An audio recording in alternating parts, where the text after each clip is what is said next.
এনসিপির খুলনা বিভাগের প্রধান আপনার মোতালেব শিকদারকে গুলি করা হয়েছে আজকে। তো ঠিক একই কায়দায় গুলি করা হয়েছে, মাথায় গুলি করা হয়েছে। তো উনি বেঁচে আছেন, ওনার অবস্থা অতটা সংকটাপন্ন না।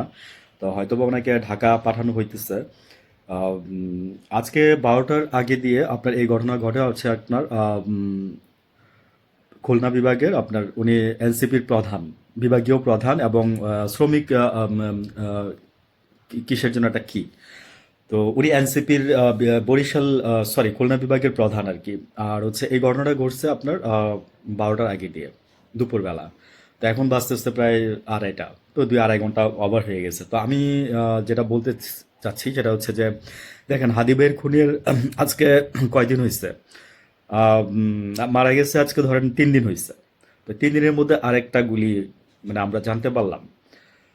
তো তো এখন তো বুঝছেন যে কিছুদিন আগে যে আপনার যে ট্রেনিং দিছিল, হ্যাঁ, তারপরে যে একজন মেজর আপনার 180 দিন আপনার এই যে ওনার ব্যারাকে ছিল না।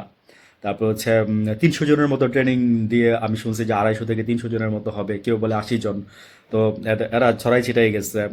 সবচেয়ে বড় কথা হচ্ছে যে আপনার এই যে অস্ত্রগুলো রয়ে গেছে, অস্ত্রগুলো এখন পর্যন্ত আপনারা উদ্ধার করতে পারলেন না। এই যে আপনার ডেভিল হান্ট 2 ফেজও আপনার এই যে 880 জনের মতো গ্রেফতার হয়েছে, কাছাকাছি কম বেশি হবে সংখ্যাটা। আর হচ্ছে আপনার 18টা না 19টা মানে অস্ত্র উদ্ধার হয়েছে। আমার ইনফরমেশন এখানে একটু এদিক সেদিক হইতে পারে। তো এনিওয়েজ কাছাকাছি আসছে আর কি ব্যাপারগুলো। তো মানে বিচার যদি না হয়, হ্যাঁ, এরকমই হবে।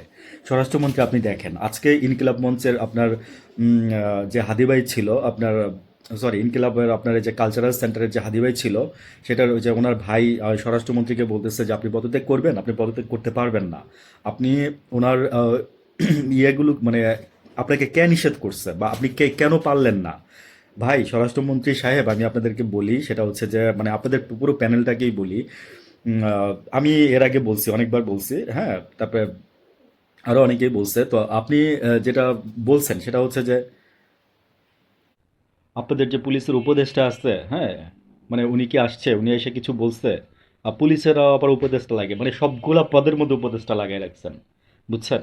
আর হচ্ছে আরেকটা কথা বলি সেটা হচ্ছে এই যে আপনারা যে যে মনে করেন যে আপনার যে আমলাতান্ত্রিক জটিলতা, আমার ভিডিও আছে তাতে, আমলাতান্ত্রিক জটিলতার মধ্যে যেই আপনারা যেই জিনিসগুলো ঢুকাই রাখছেন, ওই জটিলতা না কাটলে ইউনুস সাহেব আপনিও আপনার সদিচ্ছা থাকলেও আপনি পারবেন না। আর হচ্ছে আপনার মানে ইচ্ছা থাকলেও আপনি পারবেন না। আসতেছে তারেক জিয়া 25 তারিখ, তারপরে আসতেছে 31st নাইট, আসতেছে আপনার ওই যে বড়দিন, হ্যাঁ, তারপরে আসতেছে আপনার আরও মানে